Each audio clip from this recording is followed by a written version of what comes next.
afternoon, this is the PlugSeeker. Welcome to another episode. Now, this will be my second episode looking at my experience when I drove a Tesla Model S for a weekend. This was intended to be a two-part episode. However, I've decided instead to extend this into a three-parter. And in today's episode, I thought I'd take a bit of a digression and make a video taking a more in-depth look at the background of the Tesla Supercharger network. However, if you want to skip ahead from this point and just look at me simply testing out a supercharger, you can skip to this point in the video, and I'll put the timestamp down here.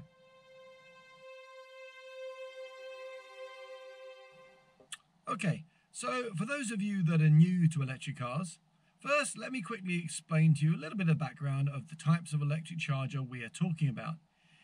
If an EV driver wants to charge his car very quickly in public, then we use a high-powered public charger.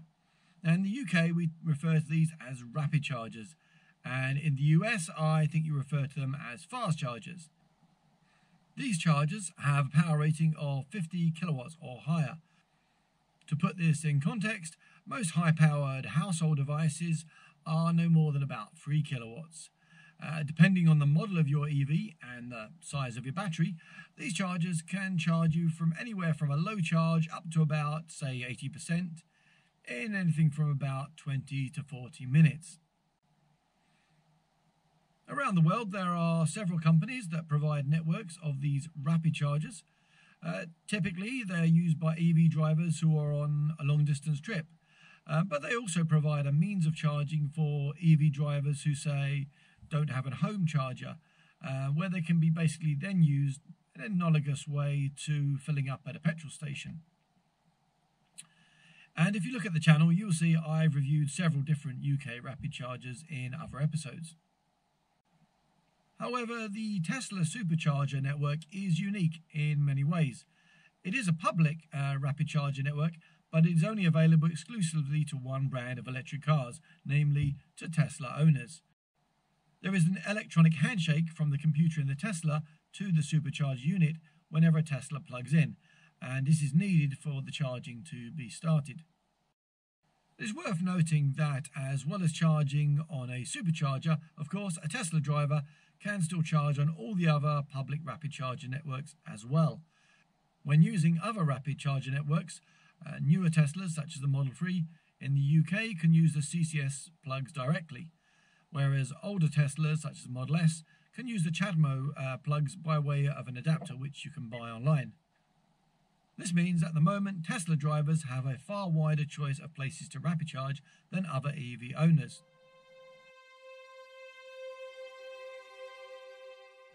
Now, I thought I would take a moment here to digress and really take a look at the background of the history of the supercharger network. It was, in fact, very early into the rapid charger game. First charger locations being added in the US as far back as 2012. It is well before many of the current US charging networks had even got started. For instance, Electrify America was only founded in 2017. Here in the UK, in 2012, EV rapid charging infrastructure was really also at a very early stage. Ecotricity had just got started installing their first CHAdeMO DC rapids at motorways in around October 2012. Similarly, ChargeMaster and CYC had just got started with their rapid charging networks from about 2011 to 2012. However, most of the other networks that we have in the UK today, such as PodPoint, Osprey, Instavolt, GeniePoint, etc., wouldn't really be rolling out their rapid chargers until many years later.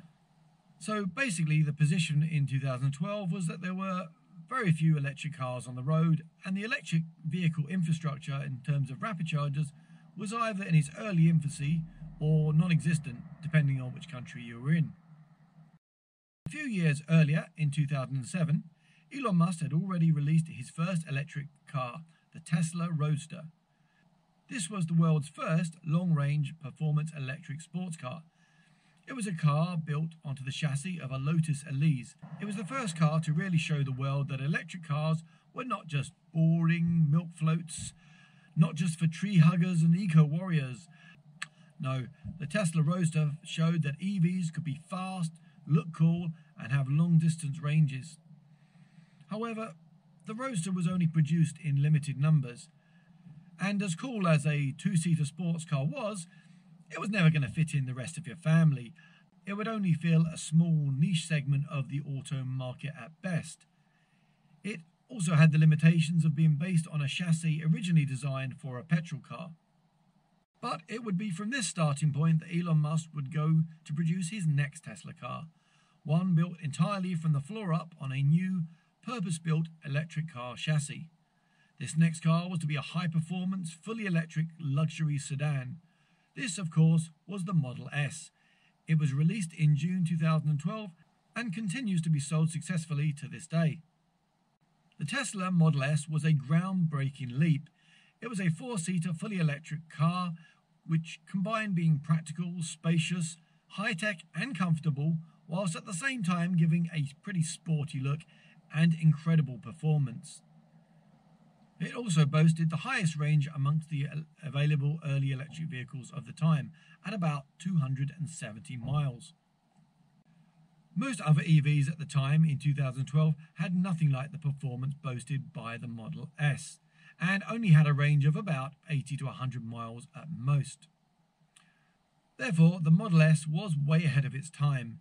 It would be many years before other mainstream manufacturers could come even close to matching it in terms of its performance and range. However, this left Elon Musk with a problem in 2012.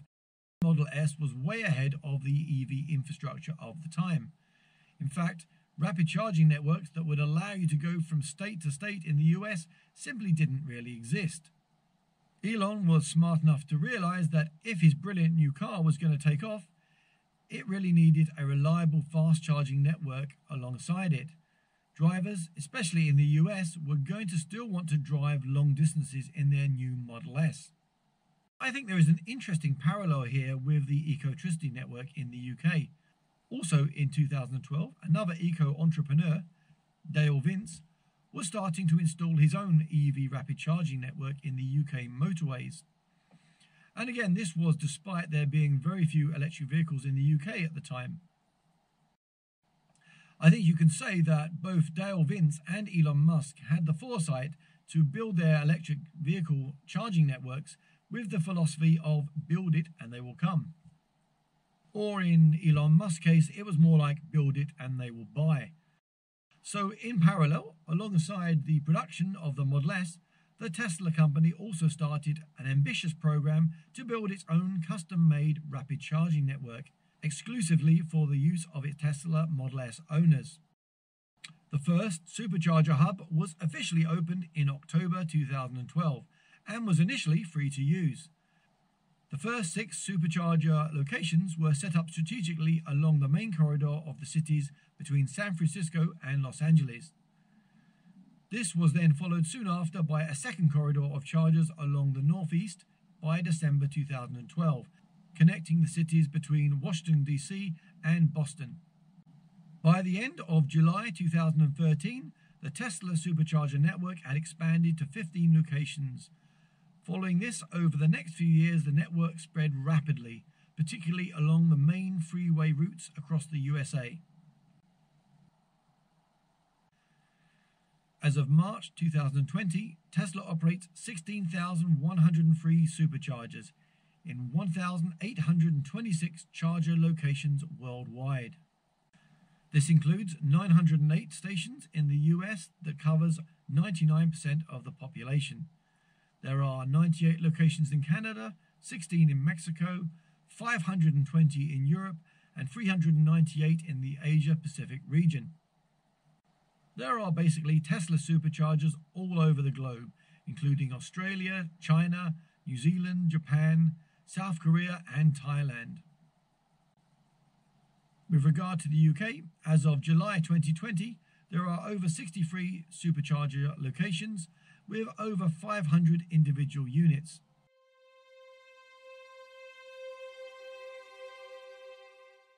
In the UK, the Tesla Supercharger network actually has the same physical plugs as you will find on other charge networks, namely the Type 2 Menike's and the CCS plugs. However, Tesla Supercharger units will only recognize it if you plug in a Tesla car. There is an electronic handshake between the charger and the computer inside the Tesla that tells it to start charging.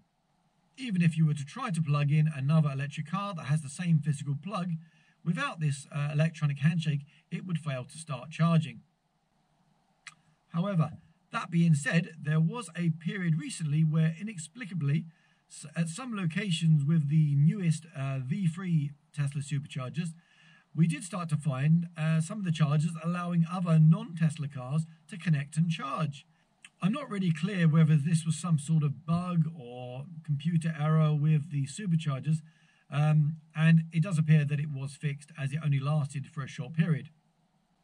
However, apart from that one-time anomaly, Tesla Superchargers will usually only allow Tesla Model S, X, 3 and Y to charge at its Superchargers. It is worth noting that the original Tesla Roadster is not compatible with the Supercharger network. It uses a different plug, which I'll show you here. Nowadays, there are a great many competitors to the Tesla making electric cars in the premium end of the market. Examples include great cars like the Jaguar I-Pace, the Audi e-tron, the Polestar 2, the Mercedes EQC, all the way up to ultra-performance cars like the Porsche Taycan. And there will soon be others such as the upcoming Lucid Air and the Rivian truck. However, as excellent as some of these other EV competitors clearly are, the exclusive access to the Supercharger network is still a selling point that no other electric car manufacturer can boast. I think this is really the ace up the sleeve for Tesla, and one of the key factors in Tesla's runaway success story in the auto industry. Elon Musk has made comments in passing in the past where he's potentially said that he was open to the idea of opening the network to other EV manufacturers. However, as of this time, no such agreements have ever publicly taken place. And to be honest, this is an advantage that Tesla has, and I can't see really what's in it for Elon Musk to do so.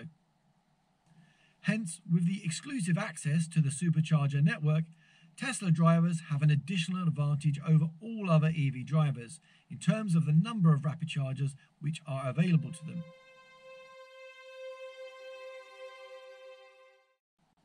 If you look at many of the rapid charger networks, until quite recently most tended to only deploy about 1 to 3 chargers at any given location. Having so few chargers at a location runs a risk to the EV driver. The fewer chargers, the more risk that when you turn up, they might all be in use. This risk is obviously magnified if one or more of the chargers is out of order. Now, fortunately, in the UK and in many other countries, it would appear that the charging networks have begun to wake up to this issue. Many of the major networks have now started to set up locations with multiple chargers. In the UK, we tend to refer to these locations colloquially as charging hubs. I'll be most interested to hear how rapid charging multi-hubs are doing in your country, and please do tell me about them in the episode comments below the video. But I digress. The point here is that although other networks around the world are really now waking up to the idea of rapid charging multi-hubs, Tesla were, as with many things, way ahead of them. From the outset, the Tesla Supercharger locations were routinely set up as multi-charger hubs, with a good number of chargers at most locations. So availability of multiple chargers is a big advantage that the Tesla Supercharger network has had from the outset. Currently, Tesla drivers can enjoy an average of 8.8 chargers at any given Tesla location. So another thing that sets out the Tesla Superchargers from its competitors is the high charging speeds of its chargers.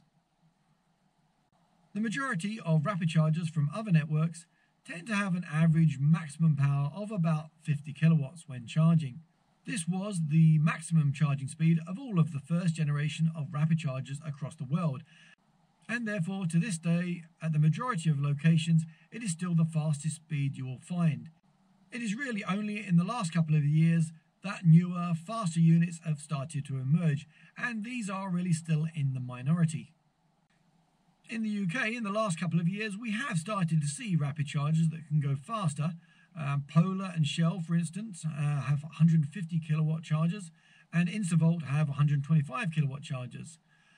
And there are chargers now also operating that go even faster, even up to a crazy 350 kilowatts. Example of such ultra-fast chargers are those with Ionity or FastNed in Europe, or Electrify America in the USA. However, although faster rapid chargers like these are starting to appear, the commonest DC rapid chargers still remain a maximum of 50 kilowatts. Furthermore, it's only really in the last few years that car manufacturers have been making electric cars capable of charging at such higher speeds. So, if I was to plug in my 2016 30 kilowatt hour Nissan Leaf into a 150 kilowatt charger, it would still only draw about 35 to 45 kilowatts at most, as it just wasn't built to take that sort of charge speed. However, once again we see that Elon Musk was way ahead of the game. From the outset, the version 1 Tesla rapid chargers were able to charge at about 105 to 150 kilowatts, and this was back in 2012. Obviously, the Model S was the only car in existence at that time that could charge at anything like that sort of power. Even now, very few modern EVs can charge at more than about 70 to 100 kilowatts. For example, although the newest e-Niro has a range of nearly 300 miles, the fastest peak charge it can cope with is about 77 kilowatts. And as of March 2019, Tesla have started rolling out in the UK their latest version of the Tesla Supercharger, which is called V3 for version 3. And these new superchargers are capable of delivering up to 250 kilowatts. Currently, the only Teslas that can actually charge at that sort of blistering charging speed are the Model 3 and Model Y. Another advantage of the V3 superchargers are that with this new hardware, vehicles no longer split the charging between the different charging posts. So each post is capable of charging theoretically at the maximum 250 kilowatts. As of the date of this recording, there are, I believe, 9 different Tesla locations that currently have the V3 superchargers in the UK. And these include, of course, the newly opened GridServe hub in Essex. And obviously there will be V3 units now being installed all around the world, as these have now become the new standard for the Tesla superchargers. However, the point here is that the Tesla supercharger network, even at its very slowest units, can still charge between 100 to 150 kilowatts. Therefore, from the very start, as far back as 2012, the supercharger network has provided charging speeds which are faster than virtually every other network around.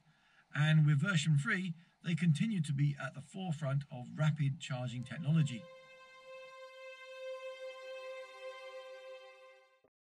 When the Tesla Supercharger network was first set up, the Tesla owners actually enjoyed a lifetime free use of the whole network, and that was included in the price of the car. Now, this was a clever move, I think, again on Elon's part, as it helped to encourage some of those early Tesla Model S owners to make the leap of faith and buy an electric car. Now, unfortunately, that lifetime guaranteed use for free of the Supercharger network ended in 2017, although occasionally lesser deals still crop up from time to time when Tesla brings out new promotions. For instance, at the moment, if you use a referral code from an existing Tesla owner, you can get up to 1,000 free Supercharger miles each. However, leaving aside these special deals, the price of charging at a Supercharger network is still quite competitive. Present, the going rate is about 25 cents in the US and about 24p in the UK per kilowatt hour.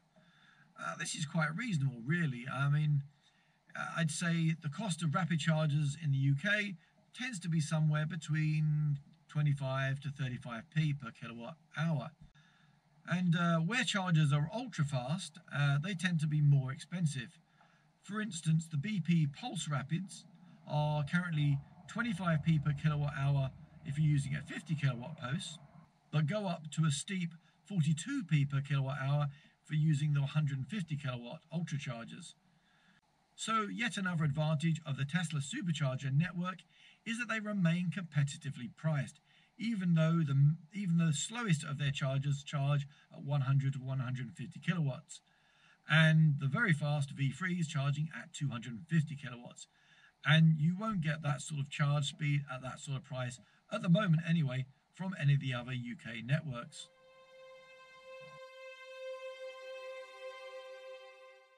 Another area where the Tesla Superchargers really excel is in their reliability and their ease of use. Now, to use most other rapid charger networks, you must activate the units using either a mobile app, an RFID card, or a contactless debit card. Now, these days, an increasing number allow the use of the contactless debit card, which is probably the simplest method. However, go back a few years, and definitely in 2012, there was no way to activate a rapid charger unless you had either an app or an RFID card specific to that network. However, the Tesla network, from its very outset, excelled in its simplicity. To use it, you simply rolled up in your Tesla, plugged in the cable, and that was it. The computer inside the Tesla talks to the charger, it confirms the car and the Tesla account, and you get a bill at the end of the month. And it really is that simple. You don't need an app and you don't need a contactless card. You also don't have to mess around punching up menus and selecting options. All you do is plug it in.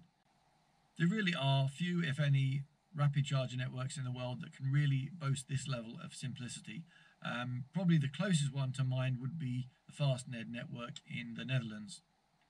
And so by bypassing the need for complicated recognition systems and touchscreens, it really makes it less likely for something to go wrong.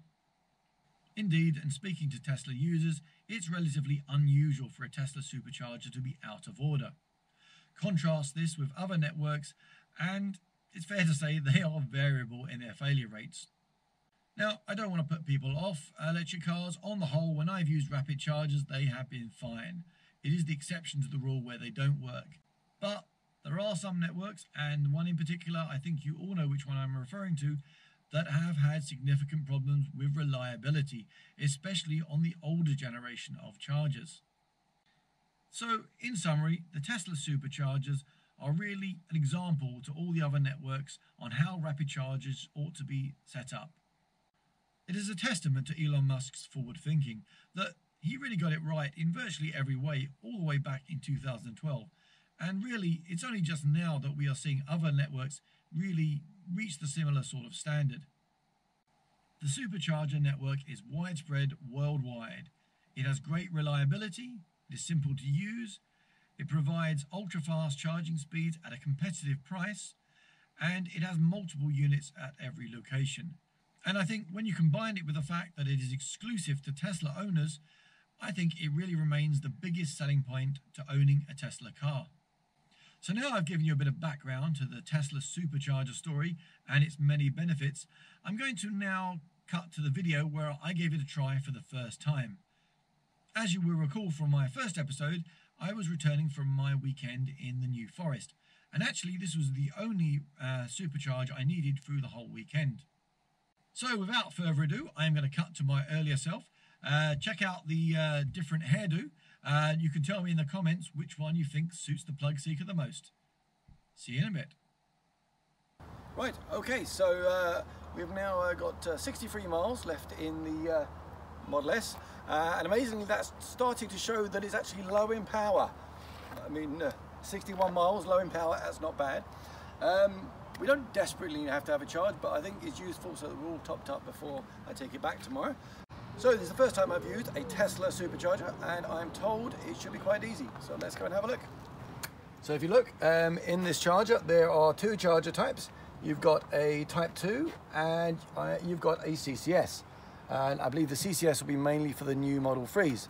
But I understand that this Model S, I believe, uses the Type 2. So as you can see, this one requires no app, no RFID card, no messing around with your debit card. You just come up to the charger and it should work. So let's see if it works. So I'm going to take the Type 2.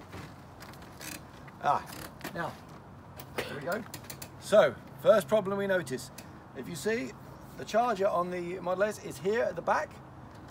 The cable does not get very far. So I think I'm gonna have to move the car back a bit. Just a moment. And I also, as you may have noticed there, I actually picked up the CCS. Not that this one is the CCS, this one is the Type 2. Right.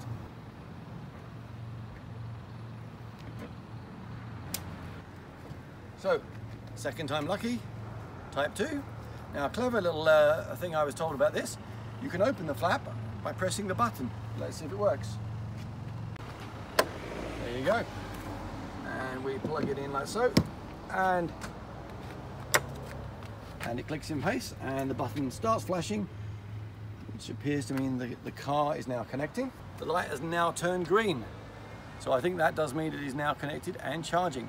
So let's have a look in the car and we'll see how many percentage we've got. So coming back to the car now, as you can see, it is charging nicely. It has already gone from 67 miles on the gasometer to 82 miles. It is showing me that it would take roughly 40 minutes to charge up to the preset area, which I believe we said at roughly 280 miles range. That wasn't the maximum it can do, but that's the preset we had it on when we picked it up. Obviously you can change that preset, and I'll have a go here. Yeah, right, so I could change it all the way to maximum. Now if I change it to charge the battery to full, it now says it's an hour and 10 minutes to charge it up to where I want it. Okay, but we don't need to have it charged up to full, so I'm going to put it back to the roughly 80% that we had it on when we started. So if I go to click on that, and if I put it to about there, which is where it was before, which I think was about 283 miles range. Yeah, and it's telling me about 35 minutes to reach that level again. Okay, and after a few minutes it is still charging at 116 kilowatts. I mean, that is a speed I could not even come close to in my Nissan Leaf. It doesn't seem to show the percentage, either the percentage the battery was at or the percentage it is at the moment. It does appear to be showing me instead how many miles it thinks it's got on the GOM, or the gasometer as we call it. I'm sure there probably is a way to show it by percentage, but obviously in this short weekend I don't have a chance to go through all the settings. I'm sure you can tell me in the show notes how you show it charging by percentage. Okay, but you can clearly see here a visual representation of how much it's got left to go, and it's roughly a third of the way back to the preset we had when we started this trip. Just to remind you, the preset we had when we started this trip was with the battery being charged up to about 80%, which seemed to give it then about 280 miles on the GOM. And just while we've been filming, it has already added nearly 40 miles in literally, well, less than 10 minutes. It has already added 40 miles. That really is quite amazing. And it is still holding up at 116 kilowatt. So I'll leave it a minute and we'll come back to it and see how it's doing in about 10 minutes. So this is an excellent location. It's just a few minutes off the A3, and as you can see, there are a multitude of rapid chargers.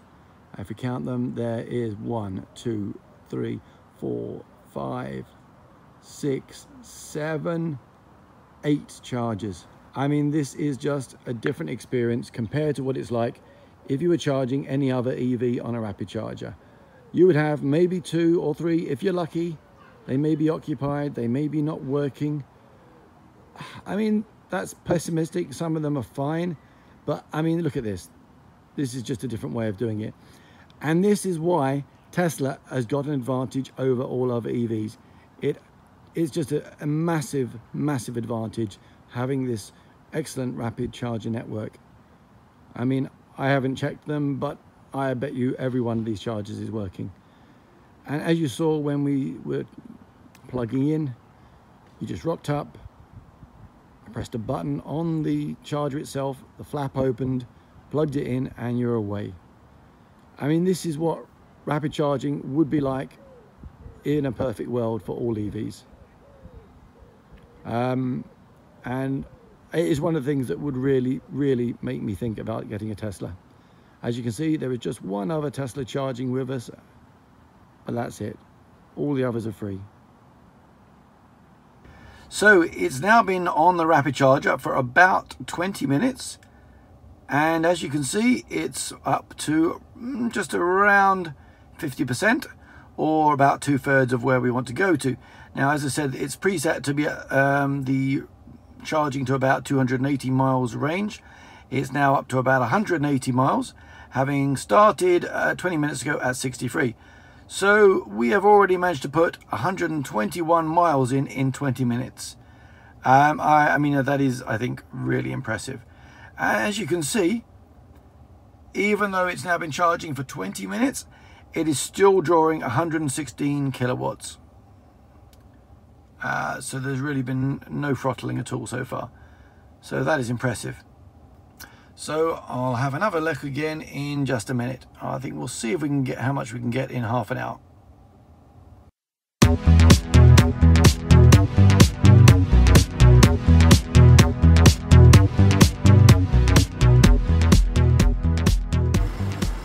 So now we're going to finish charging. Now to finish charging, I think you just press the button again. Let's just try. Oh, it's quite warm. Let's just try it. No. There we go. So you have to hold the button in and gently pull it out. Okay. And then you just replace back in there, and it locks in place. And that's it. And automatically, as you can see, the flap has closed itself. You didn't have to do a thing. Right, let's go and see how much charge we've got now. Right, so we've finished charging for now, and if we can have a look here, as you can see, we are back to 242 miles. I'll have to roughly work out what percentage that is, but that took about half an hour to add 180 miles in about half an hour. So almost 3 times what I would have probably got added in my Nissan Leaf. So really impressive. Really can't fault the Supercharger network. Okay, right, so I think it's time to head off home. So I hope you enjoyed this episode. If you did enjoy it, please don't forget to like it and to share it on Twitter, Facebook, or whatever social media you use. It really does help out my channel a lot, and I really do appreciate it. Also, don't forget to subscribe to my channel and click on the notification bell to get new episodes as soon as I upload them. So that's it from me in a freezing cold car in Surrey. This is the PlugSeeker, signing out. Happy charging, everyone.